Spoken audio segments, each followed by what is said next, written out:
Welcome to ETHDam, to ETHDam, to ETHDam, to ETHDam, to ETHDam. We're going to be going a little bit more back to, how can I even describe this? How can I describe you lot? Do you guys have like a crew name? I don't know. Joel's going, no. No. They're going to be talking about cypherpunks, and I'm going to introduce Vlad onto the stage, who can bring up the other speakers and introduce them one by one, or do it in whatever way that you want. You have the Slido I'll give you in a second, and your timer is up there, and when there's 5 minutes left, maybe you can take audience questions. Okay. Good luck. Thank you very much. So first of all, I would like to invite on stage Sal the Agorist. It's really a miracle that you woke up this morning. We partied hard last night. Then we have Justin Bonds. Yeah, please. Applause. And I'm just trying to get the order right. Then we have Joel Valenzuela from Dash. Also, he has a pretty good podcast. Only when I'm on it, that's what he said. We also have Amin Soleimani.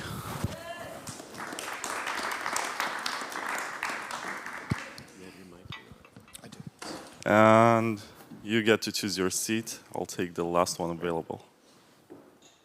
Okay, this is the Cypherpunk panel. And I think the first question, which I'm going to ask all of you, and we're going to go around, I guess, in this order. This order, not disorder, is... So the question is, what is cypherpunk? How do you define that? And would you call yourself a cypherpunk? So, I think we go in order, right? So I think the definition that I like of cypherpunk is the advocacy of the widespread use of privacy-preserving and liberty-promoting technologies. Are you one, or would you call yourself one? I would call myself a cypherpunk, even though I suspect a lot of people wouldn't think that of me, but I do. I'm a Solana cypherpunk. There you are, just to troll the room right now. Yes. I would describe myself as a freedom maximalist in general, and decentralized tech is kind of what you think is the most effective way of achieving this.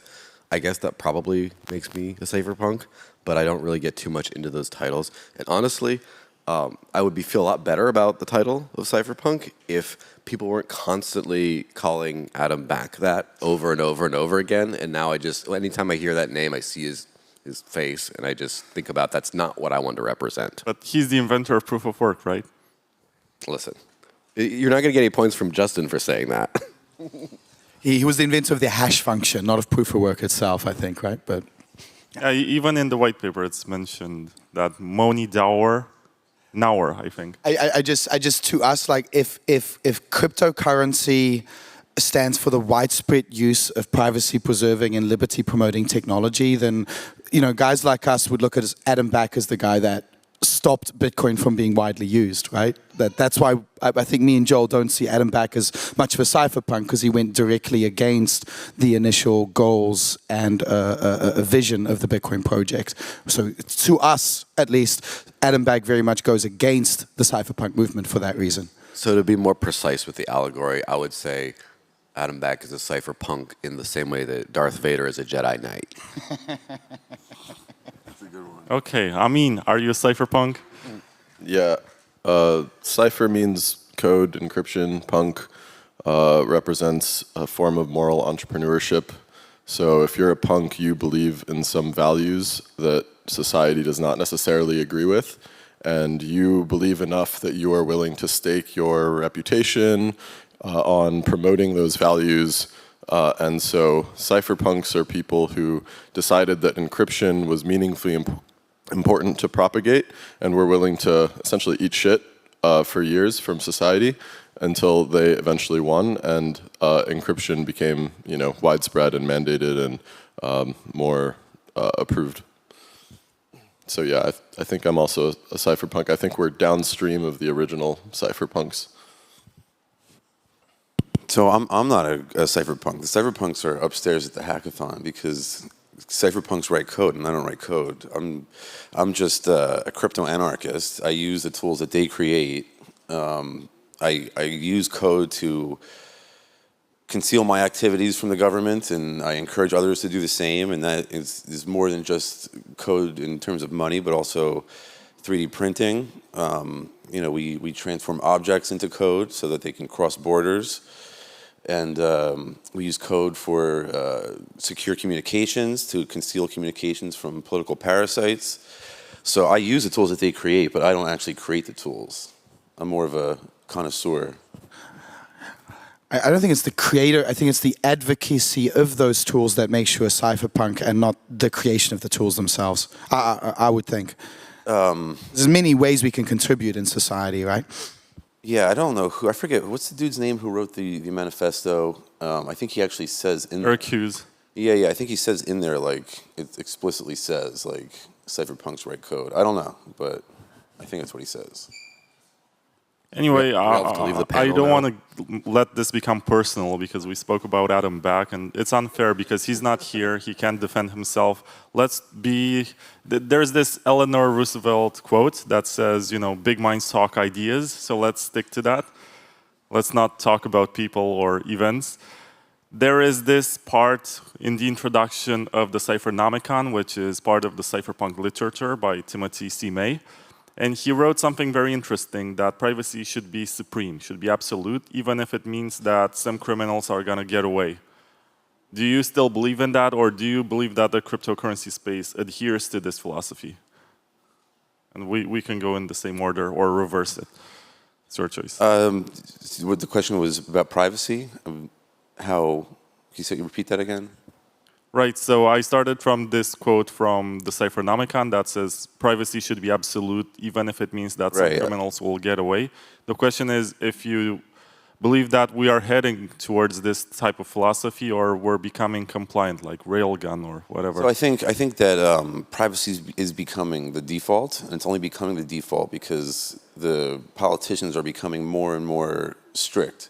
As they sort of lose control, as we sort of spiral into this inflationary collapse, as I see it, then things sort of get out of hand for them, and they try to clamp down as much as possible. And there's backlash from guys like us who are like, no, fuck you, we're gonna, you know, do things our way. And that's why I think, you know, privacy is the talk of the town today, and I've certainly changed my content to sort of more focus on privacy, and I think I would probably say the same for Joel and some others here. So I think it's a reaction to the political landscape. So I'm a compliance guy now. I'm building privacy pools. It's a way to keep out criminals. I originally helped with Tornado Cash. We did not expect when we launched Tornado Cash that North Korea was going to put hundreds of millions of dollars through this thing. The Tornado Cash team themselves does not get enough credit for building a compliance tool themselves, which allowed you to use your note to prove which individual deposit you were. I think we always had the intention of creating this for, you know, legitimate uses. And so I think that, there was a paper published in the St. Louis Fed by the same guys that we wrote the privacy pools paper with, Fabian Schar, blockchain professor, University of Basel, and he described a regulatory framework that could essentially mandate the use of the Tornado Cash compliance tool in order to properly regulate the system. And I think that being able to, the philosophical answer is that freedom of association implies freedom of dissociation.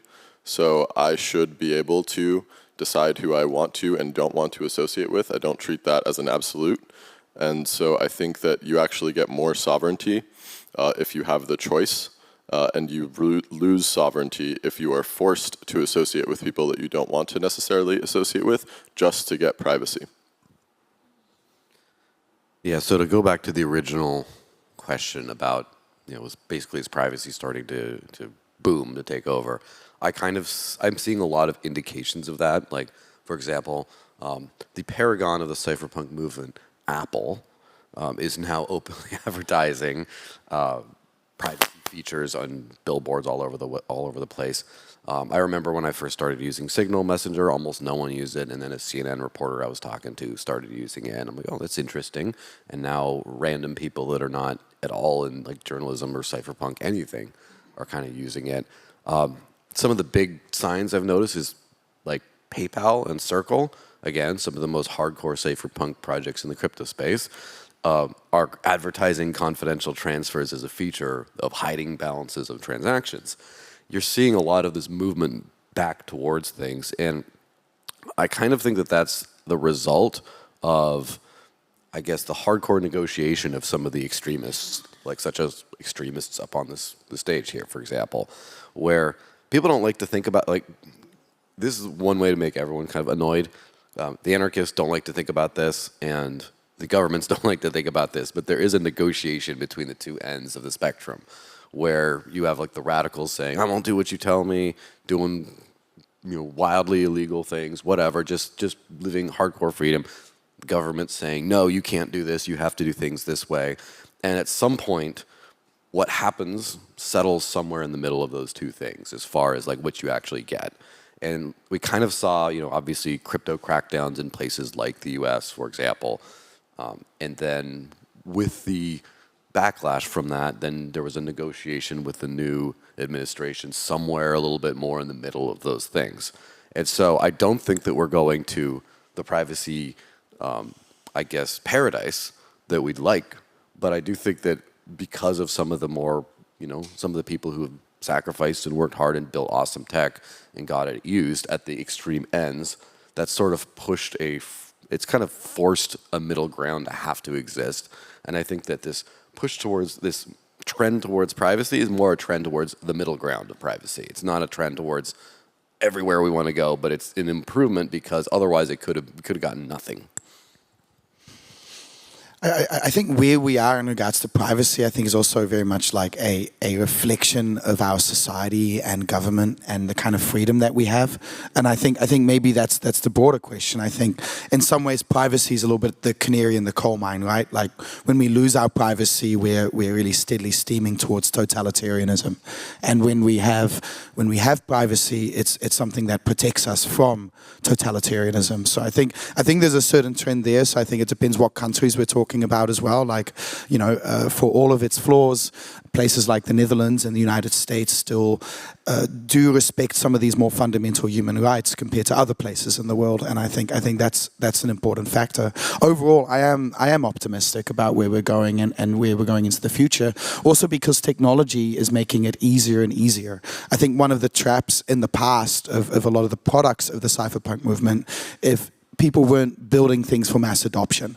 And I really think if we want this movement to succeed, and look, I respect the Moneros of this world where anyone, no matter how tyrannical the government, is able to opt out and be free and have financial sovereignty. I think that's absolutely important. But I think in order for this revolution to really succeed on an even deeper level, is we need to succeed in mass adoption and UX and get everyday people to start using this technology more. And I think that's becoming more and more capable now, especially as we scale programmable systems. That's one area that I'm particularly excited about. I think, unlike a lot of my cypherpunk peers who are maybe more focused on privacy coins, I actually see highly scalable and programmable layer ones having the ability to actually build privacy on top of that. I mean, this is something that Amin is doing with Ethereum as well, and I do see that as being a easier path towards the mass adoption of privacy, because then it's not just, you don't just have to convince them about privacy, you convince them on things they do care about, and privacy actually comes along with that.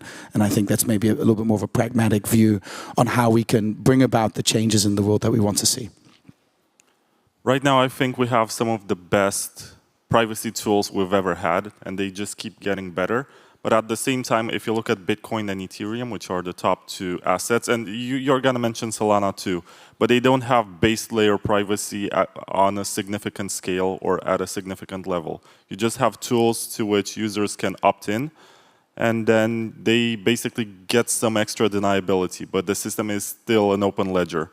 Right. And at some point in the future, just one mistake that they're making by leaking their public key information or by transacting with the wrong person and expressing identity in one way or the other can basically nullify all of this effort to gain privacy. And I was going to ask you, do you believe that Bitcoin, then Ethereum and Solana, because you want to talk about that, I know, are cypherpunk, or should we look for better designs like Monero, Zcash, and build on those? Well, I'm specifically critical of Bitcoin and Ethereum because of a lack of capacity. So like these privacy tools with low friction, low cost, I don't think you can actually build them unless you have massive capacity. And I don't think Ethereum and Bitcoin has that, which is why I mentioned Solana as actually building. And what's interesting about Solana recently introduced confidential transactions. And it wasn't done by the core team. It wasn't done by the L1. It was actually some nerd somewhere figuring out that if you could code a contract in a particular way, you effectively have confidential transactions. And I see us evolving more towards that direction as well, where through programmability and through massive scalability, we're actually able to create very good systems of privacy. But we're far from that because it's not like a user needs to use the, no, it should all be integrated in the wallet. It should have IP obfuscation. There should be, mixing taking place, all these things. But there should be obfuscated, I think, from the user. And I think it can be done on the wallet level in the way that the wallet actually interacts with smart contracts. So that's where I see a very positive future in regards to privacy. And I'm more skeptical to see that happening on Ethereum and Bitcoin because they just simply don't have the scale to support it. And even if you do it, it's just too expensive. Yeah, so I think privacy has become kind of the stand-in for cypherpunk values as a whole. I think it's one of the key things we need in sovereign freedom tools. But a lot of cases, that's kind of like almost like the metric of if it has good privacy, it's a good freedom tool. And there's other things you need as well. I've noticed that a lot of concerns about Bitcoin and Ethereum today have been expressed in terms of the privacy, and there's a big long list of things I'd get to before I'd even mention that. Can the average person use it without custodians? That's number one, and then let's figure out kind of how that works. So, but as far as there's a lot of no one in crypto is more contentious than the privacy community amongst its own kind. Love to fight with each other, love to do whatever, love to say your privacy approach is terrible and will get people in prison. No, yours will, etc. There's arguments on both sides of how much do you want, which things do you want baked in at the protocol level. Is that objectively always better than just programmability that then you can kind of add it in later, etc.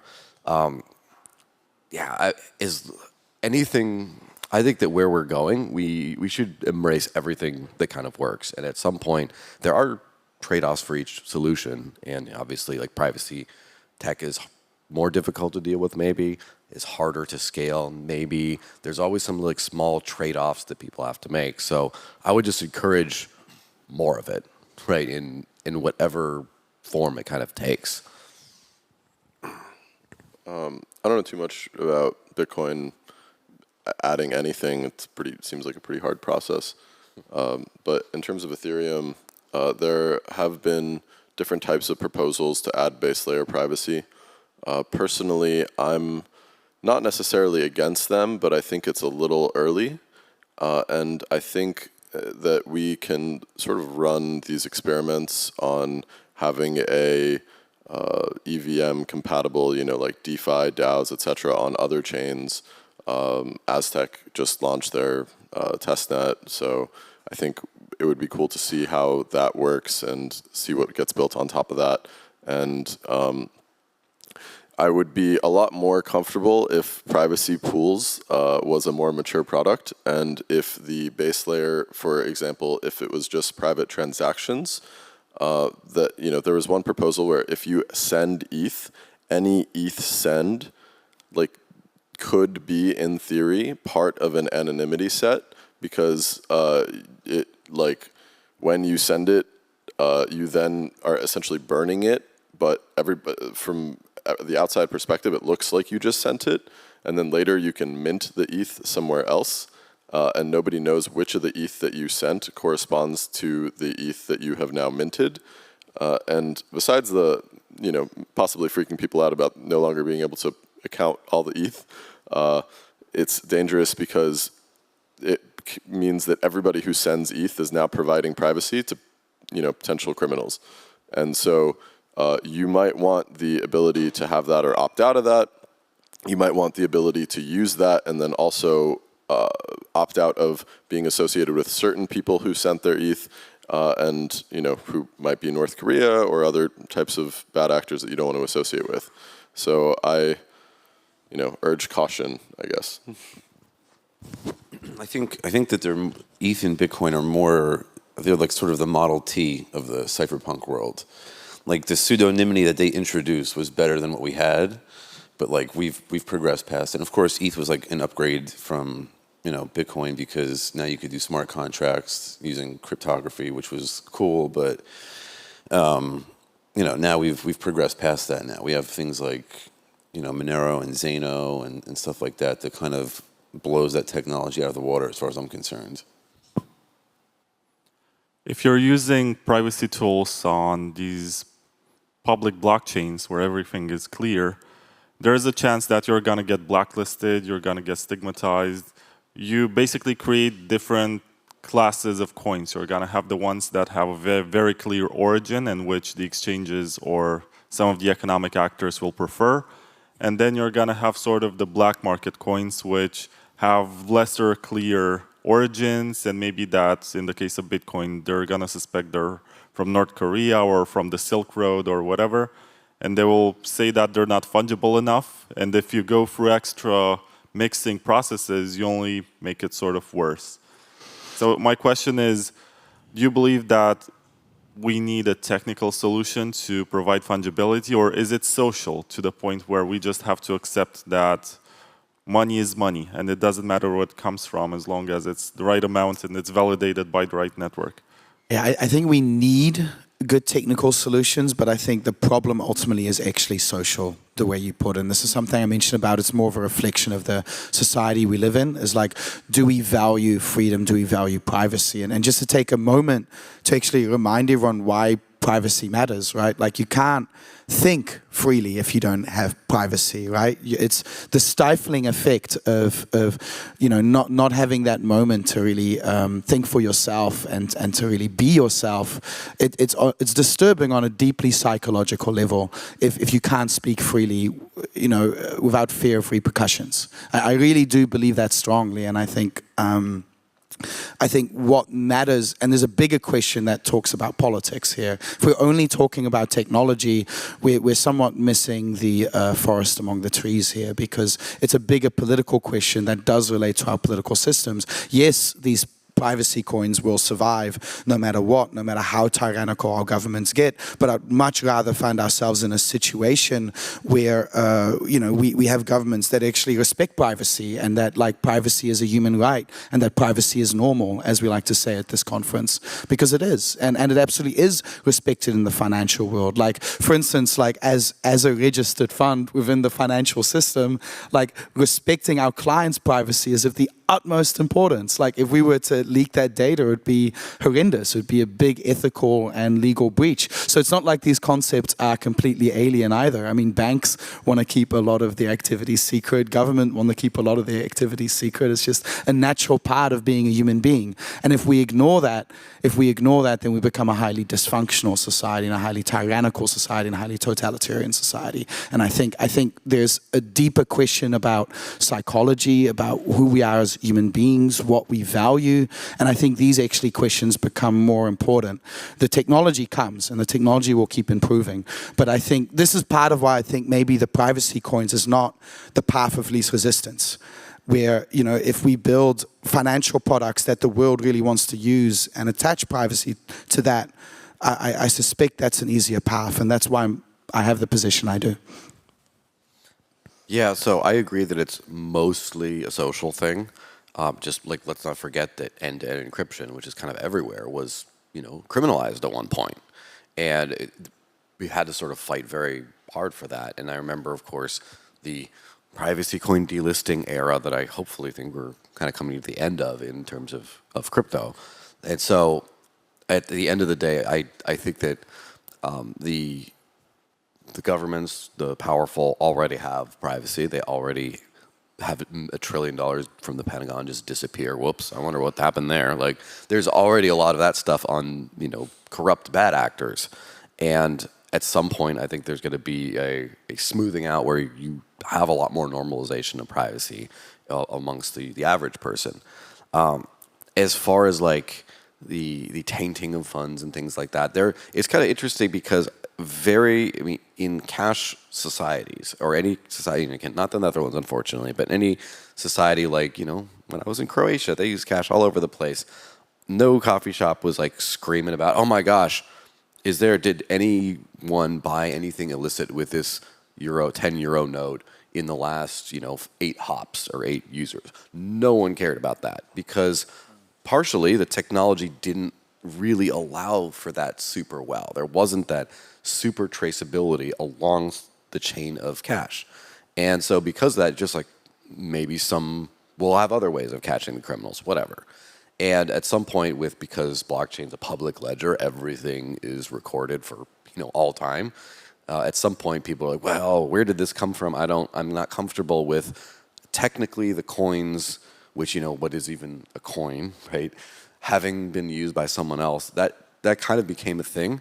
But when privacy technology is pretty universal, then I think that there won't be so much consternation about that kind of thing. There will be other kind of ways of focusing on who are criminals. Like, did you receive this money from a criminal? Okay, maybe that's still something that society is very, hard on. But did you receive money from someone who then received money, that you as the end user 8 hops later are somehow liable for that? I don't think that's going to be a thing long term. There's a great saying. I think when you end up doing that, you end up persecuting the innocent and protecting the guilty, right? Because sophisticated parties can just do multiple hops while you're just inconveniencing real users. So yes, and I do think that a lot of the corrupt do enjoy privacy by default as well.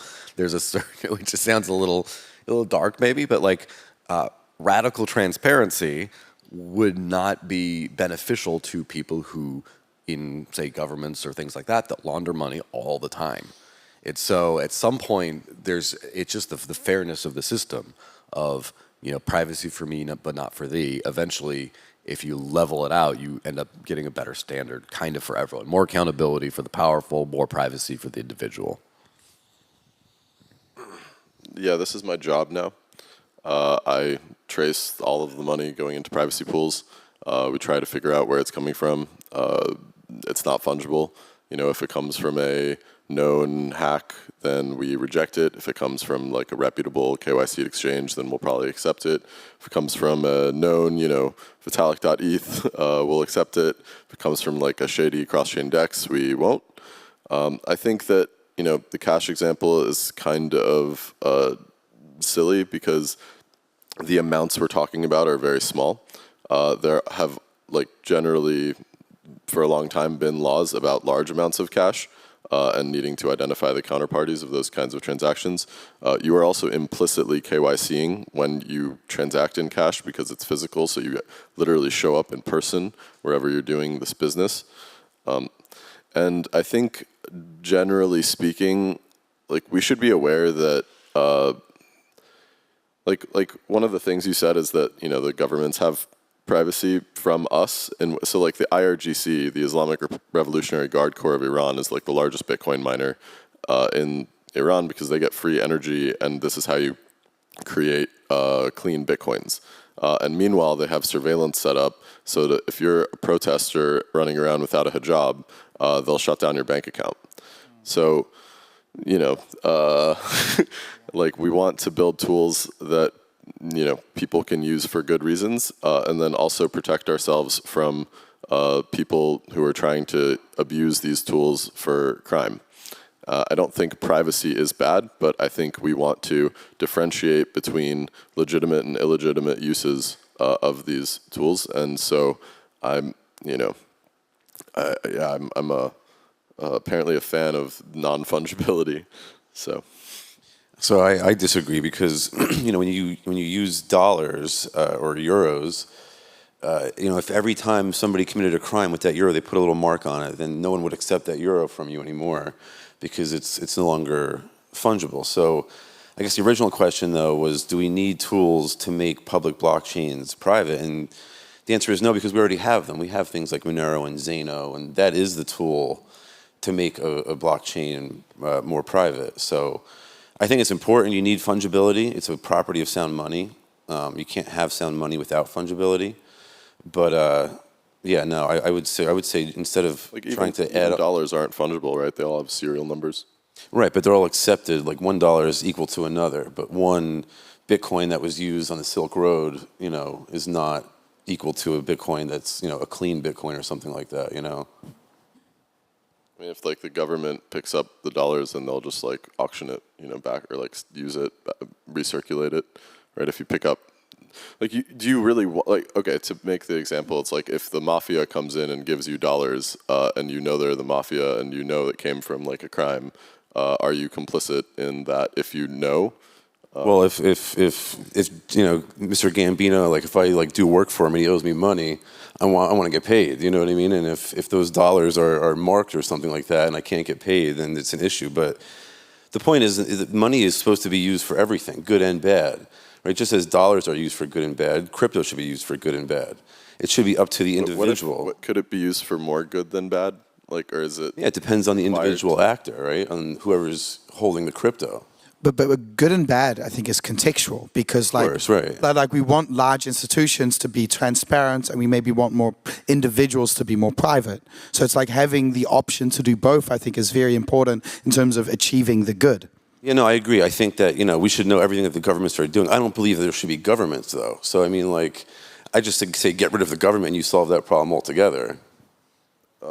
Anarchism is like a retarded political ideology. Every anarchist that I've ever met is actually a small statist. Like, you end up being like, me and my 30 friends with our guns on our farm make the rules, and it's like, oh, what if we get invaded? Well, we'll set up a night watch, and like, what if I don't want to serve on the night watch? Well, I'll pay a membership due. And it's like, congratulations, you've invented government. Lads watching the clock tick past like, oh God. I had the privilege of having dinner with my friend Virgil Griffith, who spent 5 years in prison, and shockingly, when he got out of prison, this was like 2 weeks ago, he said something that I would not have expected from someone who would have, just gotten out of prison. And he said, the cypherpunks were not ambitious enough. It's their whole ideology is about fighting the man, and that is not the end game. That is fighting. That is not winning. Winning is building a better man, building a better system, building a better state, enshrining the laws that protect freedom, protect sovereignty, protect privacy. That is what you want. You don't, the point of the rebellion is not to exist forever in like a Star Wars, just because you get the empire, you're part of the point is to set up the new galactic republic, right? And have that be better than what you had. The point is freedom. The point is to get rid of the whole federation entirely so that we can live free. If we didn't have governments telling us what to do, then we'd be able to live as we want. I mean, I understand that there's become the government. Like, that's just you being a tiny statist. I understand that there's like other there's like concerns about like how things would work, but if you guys read Rothbard, he lays all of this out in his books: Man, Economy, and State, The Anatomy of the State. But what about looking at history as a progression? Like, we might need to go through one stage to get to the next stage to say, oh, we should all just get rid of the government and don't negotiate and don't create transparent and anonymous systems. For that reason, like there is, I think, if you think, the thing about the cypherpunk movement is they haven't always been the most practical. I think there's something that Amin is touching on as well. Like, if we want the movement to succeed, if we want to actually win, then we need to build products that people want to use. And I think we need to actually, that is actually how we push the overtone window, ultimately maybe even towards anarchism, but I don't think we can go straight there from A to B. There's steps in between. Yeah, I agree 100%. I think that's sort of the point of like agorism is you have to sort of, we're not going to make the government, we're not going to get rid of the government through violence or, by voting them out of power. That's not going to happen. You have to make them obsolete the same way that, Netflix made Blockbuster obsolete. You have to create a better product, a better experience. Better government? No, a better experience for society. No, but hold on, a better government is the in-between step to agorism. No, that's we don't want any government. Yeah, okay, it'd be great if the zookeeper is like more benevolent to the animals, wonderful. But like, I'm trying to get out of the zoo. I'm trying to go back to the jungle. I want to live free. You know what I mean? I don't want to have political parasites telling me what to do. So to add on to that point, I think to a certain extent, if enough animals escape the zoo, in order to keep the rest of them, the zoo has to become nicer. So I definitely think... the rest of them have to be nicer? Well, that's what I'm saying, is I think that people skipping to the end goal, skipping the intermediary steps, does sort of push the Overton window for the rest of us, kind of in the middle. And so there's definitely Look, you can everyone's vote on arguing sort of incremental over change. different approaches to the same problem, and I think that they're all needed. I think that we might disagree on exactly what's the most efficient path, but I don't really want a world where we're just pursuing one path to freedom, because I think that carries a certain amount of risk that doesn't work out or gets co-opted. I like plenty of paths to go. One of the coolest uses of privacy tech is like making democracy way better, because you can do actual anonymous voting. Like we all still use like paper ballots and like, basic databases that can be tampered with, and none of this is a great system. But using zero knowledge proofs, you can register anonymously, verify that you have a valid identity credential issued by the government, and then vote in a election without revealing which way you voted, but people trust the math, and so they can count the votes properly. And so I'm pretty excited about the uses of privacy tech that just make society better. It's really incredible that you guys got fired up towards the end, and now we're 6 minutes over time. Sorry, Mark. We could go on for a couple more hours, but we can't because of time constraints. Thank you very much for being here. Thanks, everyone. Thank you.